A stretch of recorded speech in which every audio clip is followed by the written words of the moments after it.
প্রতিদিন কমসে কম একবার এই 6 গোসাইয়ের নাম অবশ্যই নেওয়া দরকার প্রতিদিন।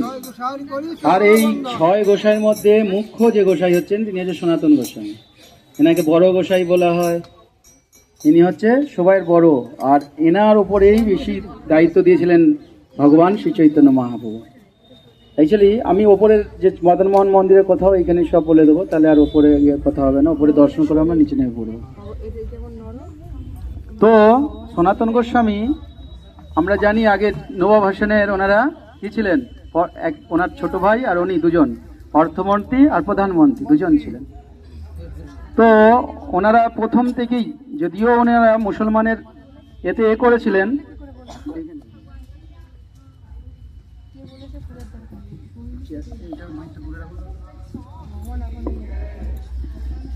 তো সনাতন গোস্বামী যদিও মুসলমানের আমলে নগরী করতেন, ওর কাছে মানে কি বলে চাকরি বলে না বাংলা, চাকরি করতেন, কাজ করতেন, কিন্তু ওনার মন সব সময় ভগবানের শ্রীচরণে থাকতেন। যখন উনি জানতে পারলেন যে এরকম মহাপ্রভু স্বয়ং ভগবান শ্রীকৃষ্ণ এই কলিযুগে মহাপ্রভু রূপে অবতীর্ণ হয়েছে, তখন ওনার মন আরোই উত্তরণ হতে লাগলো যে আমি কখন মহাপ্রভুকে দর্শন করব, কখন তার সাথে থাকব। পরে ওনাদের মিলন হয় যে আমরা কাশিতে যাই, যেখানে প্রয়াগে, ওখানে ওনাদের মিলন হন। ওনাকে চৈতন্য মহাপ্রভু আদেশ দেন যে তুমি যাও বৃন্দাবনেতে। বৃন্দাবনে বহু স্থান আছে যেখানে ভগবান অনেক লীলা বিলাস করেছে, সেই স্থানগুলো সব লুপ্ত হয়ে গেছে, সেই সব স্থানগুলোকে উদ্ধার করো। তখন এখানে কিছু ছিল না, শুধু জঙ্গল, একটা ঘর বাড়ি পর্যন্ত কিচ্ছু ছিল না। তো সনাতন গোস্বামী প্রথম এই বৃন্দাবনে আসেন। তখন বৃন্দাবন আমাদের কেউ জানতাম, আমরা কেউ ওইখানে শুনেই নি বোধ হয়। তো তখন সনাতন গোস্বামী এসে এইখানে যে স্থানগুলো ভগবানের লীলা স্থানগুলোকে খুঁজে খুঁজে খুঁজে খুঁজে যেই সব জায়গাগুলো আমরা দর্শন করছি, এটা নন্দগাঁও, এটা বর্ষানা, এটা গোকুল, এগুলো সব সনাতন গোস্বামী এসে তার সেই যত যত লুপ্ত স্থানগুলোকে সব উদ্ধার করেন। যদ্যপি ওনার সমস্ত স্থান উদ্ধার করে ফেলেছিলেন, কিন্তু একটা স্থান পারেনি, কি জানেন? রাধাকুণ্ড। রাধাকুণ্ড শ্যামকুণ্ড খুঁজে পাননি। ওনারা খুব চিন্তিত ছিলেন যে মহাপ্রভু আমাদের সেবাটা দিয়েছে, আমরা পাচ্ছি না করতে।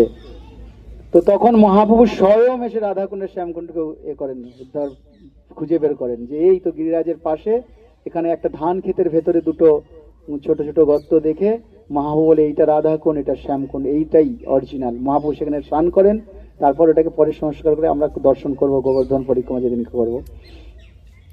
তো সনাতন গোস্বামী যখন এখানে প্রথম আসেন বৃন্দাবনে, তখন এই যে টিলাটার উপরে কিছু ছিল না, একটা ছোট টিলা ছিল ওপরটা, যেটাকে আমরা বলছি দ্বাদশ আদিত্য টিলা। তো এর ওপরে উনি একটা ছোট্ট কুঠিয়া বানিয়ে উনি এখানে বাস করতেন। আর উনি প্রতিদিন মাদুকুড়ি করে খেতেন। প্রতিদিন কি করে খেতেন? মাদুকুড়ি মানে ভিক্ষা করে।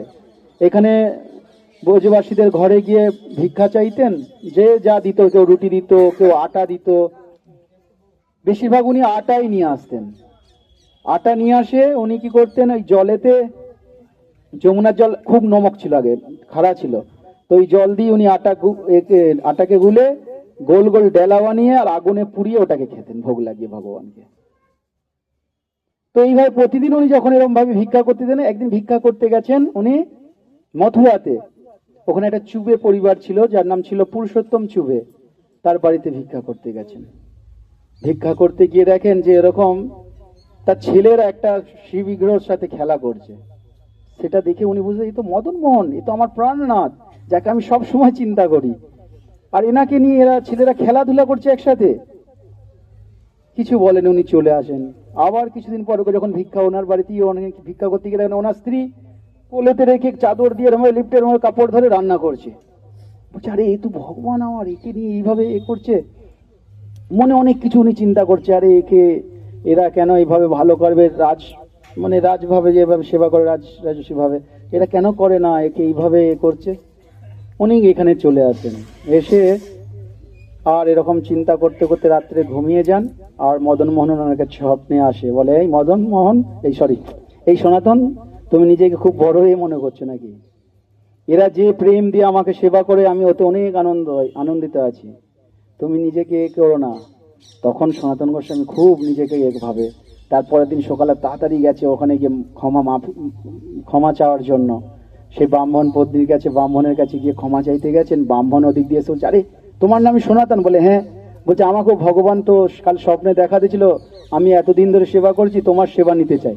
বলছে আমি তো এসে আপনাদের কাছে ক্ষমা চাওয়ার জন্য, আমি আপনাদের সম্বন্ধে অন্য কিছু মনে মনে অন্য নেগেটিভ চিন্তা করেছিলাম, তার জন্য। বলছে না না না না, কোনো চিন্তা নাই, ভগবান আমাকে স্বয়ং স্বপ্নে দেখা দিয়েছে তোমার সেবা নিতে চায়। বলছে আমার সেবা নিয়ে আমি কি করে সেবা করবো, আমার তো ওখানে কিছুই নেই। বলছে না না, মদন মোহন যেতে চেয়েছে, তুমি নিয়ে যাও। তাও দিয়ে দেয়। সনাতন গোস্বামী নিয়ে এসে এইখানে ওপরে সেই কুঠিয়ার ভেতরে রেখে, আর প্রতিদিন উনি ওই ভিক্ষা করে নিয়ে আসতেন, আটা গলতেন, গোল করে। এখন আমরা খেলাম যেটা কি কি বলে গে, বাটি বলে। অ্যাকচুয়ালি এগুলো রাজস্থান মধ্যপ্রদেশে গেলে আমরা দেখতে পাবো, ওখানে ডাল বাটি বলে ওরা। বাটি এগুলোকে বাটি গোল গোল আটার এ করে আগুনে পুরায়, পুড়িয়ে আর ওটাকে ভেঙে দিয়ে ওর ভেতর ঘি ঢেলে দেবে, দিয়ে আর আলাদা করে ডাল রান্না করবে, গাঢ় ডাল, এটাকে ডাল বাটি বলে। আর ওটা নাকি ওখানকার ফেমাস খাবার। তো আমি একদিন এরকম একটা এমপিতে একজনের বাড়িতে গিয়েছিলাম, এরকম খাবার দিয়েছি। আমি তো ভয় পেয়ে গেছি, এটা কি খাবার, এটা কি করে খাবো আমরা, আমাদের ভাত না হলে কি করে হবে। তো উনি তখন ওখানে ওরা বললো, বলে এটা আমাদের এখানে খুব ফেমাস খাবার, ডাল বাটি। তো সনাতন গোস্বামী কি করতেন, উনি তো ডাল দিতেন না, উনি কি করতেন, ওই আটা নিয়ে আসতো, যমুনার জল দিয়ে গুলে আর ওই আগুনে পুড়িয়ে ভগবান মদন মোহনকে দিতেন, আর উনি প্রসাদ রূপে খেয়ে। আর প্রতিদিন প্রতিদিন উনি কি করতেন, গোবর্ধন পরিক্রমা। ভাবুন, এখান থেকে তো আমরা এই সামান্য এদিকে আসতে আমাদের, ওরে বাবরে বাবা, প্রভুগুলো আমাদের হাঁটি হাঁটি মেরে ফেললো রে ভাই। আর সনাতন গোস্বামী প্রতিদিন এখান থেকে মথুরা যেতেন হেঁটে, ওখান থেকে চলে যেতেন গোবর্ধন, গোবর্ধন ঘুরে আবার বৃন্দাবনে আসতেন। ভাবুন এবার, প্রতিদিন। এমনকি যখন গোবর্ধনে উনি ছিলেন, ওখানে আমরা যখন যাব ওই মানসী গঙ্গা চক্রেশ্বর মহাদেবের ওখানে উনি তখন ছিলেন, তখন ওনার বয়স কত, 70-75 এরকম বয়স হয়ে যায়। তবুও উনি প্রতিদিন গোবর্ধন পরিক্রমা না করলে কিছু খেতেন না। ভাবুন এবার। তো ভগবান তিনি দেখে অবাক যে আমার এত প্রিয় ভক্ত এত কষ্ট করছে। তো ভগবান স্বয়ং ওনার কাছে এসে যান, একটা বালক রূপে এসে একটা গোবর্ধন শিলা নিয়ে বলে, সনাতন আজ এটা তোমাকে দিলাম, এর ওপরে আমার চরণ চিহ্ন রয়েছে, এইটা যদি তুমি 3 বার পরিক্রমা করো, 4 বার, তাহলে তোমার গোবর্ধন পরিক্রমা হয়ে যায়, তোমাকে প্রতিদিন আর এখানে আসতে হবে। সেই শিলাটা আমরা দর্শন করবো কোথায়, রাধা দামোদর মন্দিরে রাখা আছে, আমরা যাব, আমরা ওটা দর্শন করবো। তো সেই সনাতন গোস্বামী মদন মোহনকে নিয়ে সেখানে প্রতিদিন ওই ডাল বাটি ওনাকে ভোগ লাগাতেন আর খেতেন। একদিন মদন মোহন সনাতন গোস্বামী বলে, সনাতন এ আর খাওয়া যাচ্ছে না, এই রোজ রোজ নুন ছাড়া এই বাটি, আর সাথে তো কিছুই নেই, আমি আর পাচ্ছি না খেতে, একটু কিছু নুনের ব্যবস্থা তো করো, কমসে কম নুন তো দাও কমসে কম। সনাতন বলছে, দেখো আমি তো যেটা ভিক্ষাতে পাই সেটাই করি, এবার তুমি একটু নিজেও ব্যবস্থা করো, নুন নিয়ে আসো, নাহলে আজ নুন চাইছো, কাল বলবে ঘি দাও, কাল বলবে মাখন দাও, তো আমার দ্বারা সম্ভব হবে না, আমি তো এখানে ভজন আনন্দি ভজন করতে আসছি, তুমি একটু নিজে নিজে ব্যবস্থা করো। দেখো ভগবানের কিরকম, ভগবানের ভক্তের সাথে মিল ভাবো। আর আমরা তো কত রকম রান্না করে, ভগবান আজ ভগবান আসুন, আসো আসো আমার ঘরে খাও, এত কিছু রান্না করেছি, তবুও ভগবান আসছে না। আর ভগবানকে নুন ছাড়া আটার গোলা, তাও ভগবান খেয়ে নিচ্ছে, ভাবুন। তারপর আবার বলছে একটু নুন দিতে, বলে সেটা তুমি ব্যবস্থা করো। হ্যাঁ, তাহলে আমাদের প্রেম আর ভগবানের ভক্তের প্রেম, বুঝতে পারছেন কি অবস্থায় আছি আমরা, কোন স্তরে আছি। আমাদের ওই স্তরে যেতে হয়ে গেলে আমাদের কতগুলো জন্ম যেতে হবে, এখন মানে বোঝা মুশকিল। তার মধ্যেও মনে হয় যেন, আরে বাবা আমি তো এত মালা জাপ করি, ও তো করেই না, কি আর মনে হয় তাহলে রাগে যায়, ও তো এই মঙ্গলারতি আসেই না, ও তো এই করেন, আমি এই করি, আমি সেই করি, তাহলে আমি তো কত বড় ভক্ত হয়ে গেছি, মনে হয় না। আমাদের এখনো কোনো ভক্তই হলো না। প্রভুপাতের সময় একবার মনে আছে, প্রভুপাত একটা কিছু বিদেশি ভক্ত, প্রভুপাত তাদের প্যান্ট শার্ট পরে, যেমন ইংরেজরা আসে ওই সময় বিদেশি ভক্তরা, তখন এসে প্রভুপাতকে প্রণাম করে। প্রভুপাত বলে, তোমরা তো এখনো মালা জপ করো, 4টে নিয়ম পালন করো, তাহলে তোমরা এখানে ইস্কনে তাহলে যোগ দিতে পারবে। তো তারা কি করলো, কিছুদিন পর একদম শেভিং টেভিং করে, কাপড় টাপড় পরে, সব নেশা টেশা ছেড়ে দিয়ে প্রভুপাতের কাছে এসে, প্রভুপাত আমরা তাহলে এখন ভক্ত হয়েছি। তো পরে ভক্ত হওনি, জাস্ট তোমরা এখন মানুষ হয়েছো। কি হয়েছ, এতক্ষণ কি ছিলাম, পশু ছিলাম, এখন মানুষ হলাম জাস্ট। আমরা এখনো ভক্ত হইনি, আমরা এখন কেবল মানুষ হয়েছি। তো আমরা এখন ভক্ত হতে এখন অনেক বাকি আছে। তো সেই জন্য আমাদের এত অহংকার করার কোনো যুক্তিই নেই। বুঝতে হবে যে আমরা এতদিন পশু ছিলাম, আমরা জাস্ট এখন মানুষ হয়েছি, এখন ভক্ত হওয়া অনেক দূরে। তো তো ভগবান যখন দেখলো যে আরে আমার ভক্ত যখন এইভাবে বলছে, তখন আমাকে তো বস্ত্র করতেই হবে। তখন এই এই যমুনাটা, এইগুলো পুরো যমুনা ছিল, এগুলো আমরা যেখানে বসে আছি এগুলো পুরো যমুনা। এই মন্দিরটা ওটা টিলা ছিল, যমুনার পাড়ি ওটা। আর এই যমুনা দিয়ে তখন ছোট ছোট জাহাজগুলো চলতো এখান দিয়ে। তো এই জাহাজ, এইখান দিয়ে জাহাজে করে অনেক মাল যেত। একসময় অনেক নুন নিয়ে, এক হচ্ছে এগুলো অ্যাকচুয়ালি এটা হচ্ছে পাঞ্জাবের ওই সাইডে, ওর নাম হচ্ছে রামদাস কাপুর, ওখানে ওই সাইডের লোক, উনি ওই ওতে করে জাহাজে করে প্রচুর নুন নিয়ে, সিন্দ্রি, ওগুলো নিয়ে উনি আগ্রা যাচ্ছেন ওখানে বিজনেস করার জন্য। আর যেতে যেতে এই জায়গাটা এসে জাহাজটা তার আর নড়চড় করছে না, আগে না পিছনে, কিছুই হচ্ছে না। উনি তো অবাক হয়ে গেল, আমি যদি এই জাহাজটা নিয়ে সময় না পৌঁছাতে পারি, আমার তো বহু টাকা লস হয়ে যাবে, আমার বিজনেসে বহু ঘাটতি হয়ে যাবে। খুব চিন্তা করছে, মাথায় হাত দিয়ে বসে আছে, হায় হায় করছে। তখন এই পার থেকে পার থেকে পার থেকে হ্যাঁ, পার থেকে একটা ছেলে এ করছে, হাত দিয়ে এ করছে। তো তখন দেখে উনি কোনো রকম ভাবে নেবে, জাহাজ থেকে নেবে, ওনার কাছে যায়। তো ছেলেটাকে দেখে রামদাস কাপুর বলে, আমি খুব দুঃখী, আমি খুব চিন্তায় আছি, আমি কি করব বুঝতে পারছি না।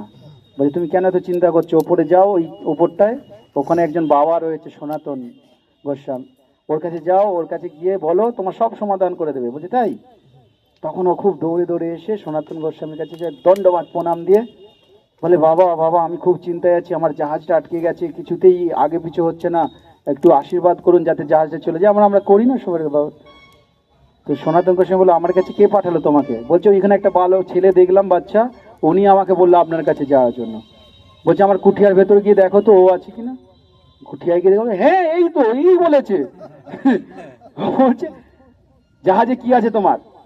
বলছে, জাহাজে নুন নিয়ে আসছি প্রচুর, আমি এখন এটা। বলছে, ও গতকালই আমাকে নুন খাওয়ার জন্য নিয়ে করেছিলে, তুমি নুন কিছুটা দিয়ে যাও এখানে, দেখো তোমার জাহাজ চালু হয়ে যায়। তো উনি কয়েক বস্তা নুন এখানে দিয়ে উনি গিয়ে দেখে যা যাবে, ভাসতে লেগে গেছে জলেতে আবার।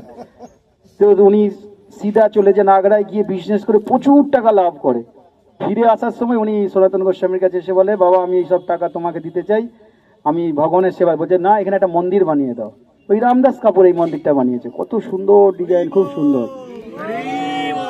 আর সব থেকে বিষয় হচ্ছে, আমরা দেখেছি অনেক সময় অনেক বড় বড় যারা মন্দির বানায় না, তারা সব নিজের একটা মূর্তি বানিয়ে রাখে, নিজের বড় বড় এ লাগিয়ে রাখে, পোস্টার লাগিয়ে রাখে যে এই অমুক অমুক জন। আর এই রামদাস কাপুর আপনি ভাবতে পারেন না, উনি এতটা বিনম্র, ওনার একটা ছোট্ট মূর্তি বানিয়েছে, এইটুকু এইটুকু এইটুকু মূর্তি বানিয়ে কোথায় লাগিয়েছে জানেন? ড্রেনের ভেতরে। বলছে, যত মন্দিরের ধোয়া জল, ভগবানের স্নানের জল, যা জল, সব ভক্তদের চরণ ধুলি, সবের জল যেন আমার মাথায় পড়ে। আপনি কল্পনা করতে পারবেন না, এটা মানে ভাবতে বিষয়টা এমন লাগে। তো এইরকম সব ভক্ত যারা সব ব্রজে সব থাকেন, আমরা ভাবতে অবাক লাগবে আমরা এখন কোন স্তরে আছি বোঝে। তো সেই সনাতন গোস্বামী, যিনি হচ্ছে আমাদের বিশেষ করে যত গোস্বামীর মেন ছিলেন সনাতন গোস্বামী। আমরা সনাতন গোস্বামীর লীলা যখন আমরা আগে যখন ওই চক্রেশ্বর মহাদেব ওখানে শুনবো যে ভগবান শিবজি কি করছে, মশা মারার দায়িত্ব নিয়ে নিয়েছে। ভাবুন এবার, ওখানে চক্রেশ্বর মহাদেবের ওখানে উনি সনাতন গোস্বামী ওখানে ভজন করতেন মানসী গঙ্গার পাড়ে, এত মশা কামড়াতো ওকে। তো ভাবছি এই জায়গাটা আমার ভালো লাগছে না, কারণ মশা মারা আমার দ্বারা সম্ভব হবে না, আমি বরঞ্চ এই জায়গাটাই চেঞ্জ করি। বলে চলে যাচ্ছে, একটা বালকের রূপে এসে বলে, বাবা তুমি কোথায় যাচ্ছ? বলে, না এখানে প্রচুর মশা, এখানে ভজন করা যাবে না। বলছে, না তুমি এখানে গেলে আমি যে রোজ কীর্তন শুনি, আমি তাহলে এখন আমাকে কে কীর্তন শোনাবে, ভজন শোনাবে? বলছে, তোমাকে তো করে দেখিনি। বলছে, কেন? তোমার পাশেই তো আমি থাকি।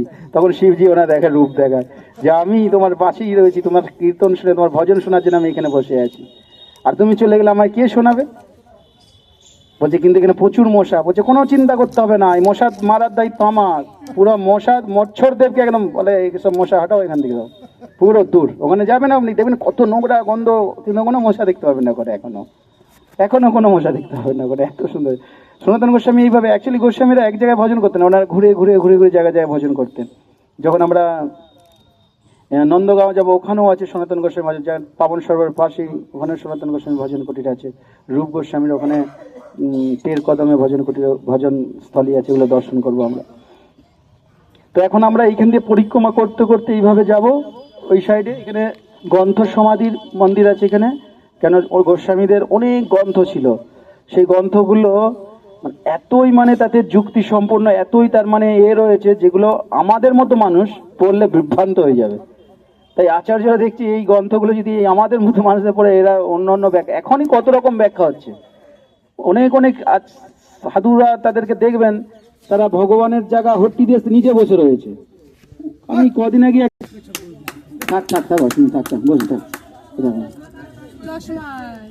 চশমাটা দেখি আসছে বোধ হয়, হ্যাঁ প্রভু, ও দেখছে এখানে একটা ভালো খাবার জায়গা আছে, ওই জন্যই উনি বারবার আসছে।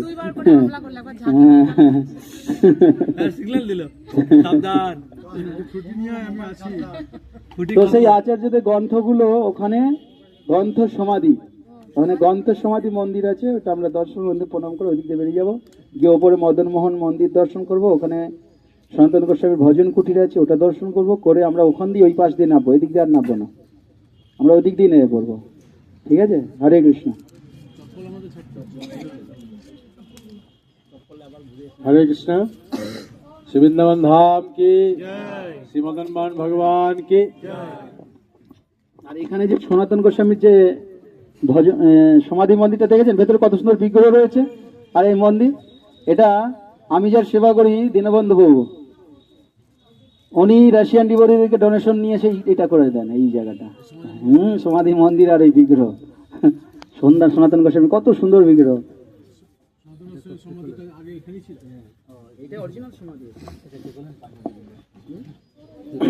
হরি বল। এখন